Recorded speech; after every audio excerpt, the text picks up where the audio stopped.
Afrique Sport, journal du Mercato spécial Europe et c'est parti pour un tour du marché des transferts. Nous commençons ce journal en France. Le Mercato est réouvert en Ligue 1. Les clubs français peuvent à nouveau recruter ou alors enregistrer les joueurs ayant déjà signé. Pour l'OM, ce sera l'occasion d'officialiser la venue de Leonardo Balerdi qui ne pouvait jouer que les matchs amicaux. Selon l'équipe, le Mercato devrait se terminer courant octobre comme les autres championnats européens. Nous resterons en France avec le PSG. En Italie, on est persuadé que le Paris Saint-Germain foncera sur Kalidou Koulibaly. Le joueur de Naples est toutefois annoncé proche de Manchester City avec Pep Guardiola prêt à dépenser sans compter pour boucler son transfert. D'après les informations de la Gazzetta dello Sport, une chose serait certaine pour Kalidou Koulibaly. Il quittera Naples. Le président Aurelio De Laurentiis est convaincu que le moment est venu de le vendre après l'avoir retenu plusieurs fois ces dernières années. Kalidou Koulibaly aurait ainsi été mis sur la liste des transferts par le Napoli avec Alan, Fawzi Goulam et Milik. La Gazzetta précise d'ailleurs que les offres ne manqueraient pas pour le Sénégalais.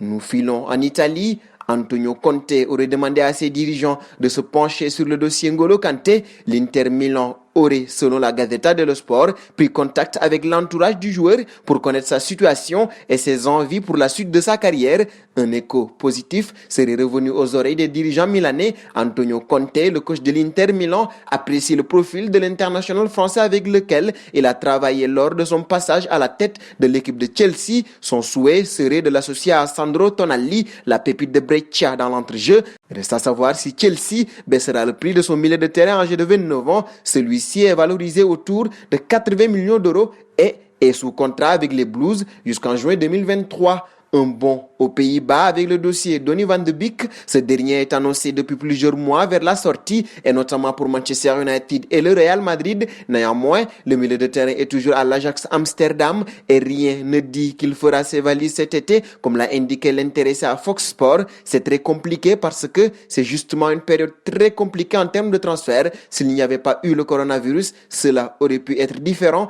Il n'y a pas de clarté maintenant et nous devons attendre de voir comment cela se passe. Van de Beek a disputé 37 matchs toutes compétitions confondues durant cette saison. Il a inscrit 10 buts. Un passage en Espagne, considéré comme un grand espoir du ballon rond. Le milieu offensif Jesus Régnier va devoir quitter le Real Madrid pour avoir du temps de jeu. Selon les dernières informations du quotidien AS, la jeune pépite brésilienne serait proche de filer en Allemagne. Des discussions seraient en cours avec le Borussia Dortmund pour un prêt sans option d'achat. Pour le moment, on ignore encore la durée du prêt, mais il pourrait s'agir d'une ou de 2 saisons. Le Bayer Leverkusen et la Real Sociedad seraient également sur les rangs.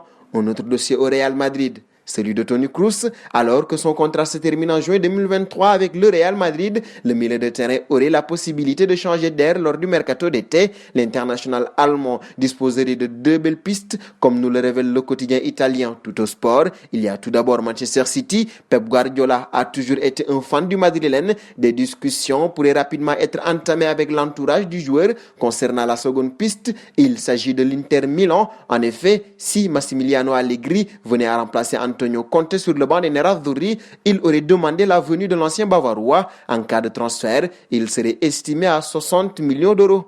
Dernier point de ce journal avec les Catalans. La déroute du FC Barcelone hier face au Bayern Munich va laisser des traces. Une grande lessive est annoncée comme l'a confié le président. Concernant le poste d'entraîneur, Quique Setién devrait prendre la porte rapidement. Concernant son successeur, Lionel Messi aurait déjà fait son choix. Selon les dernières informations de RAC 1, l'international argentin aurait glissé le nom de Mauricio Pochettino à sa direction. Libre de tout contrat depuis son départ de Tottenham, ce dernier espère retrouver un poste cet été. Une chose est sûre, la direction du Barça va devoir attentivement écouter son multiple ballon d'or car il a menacé qu'il pourrait changer d'air si ses dirigeants ne faisaient pas le nécessaire durant cet été.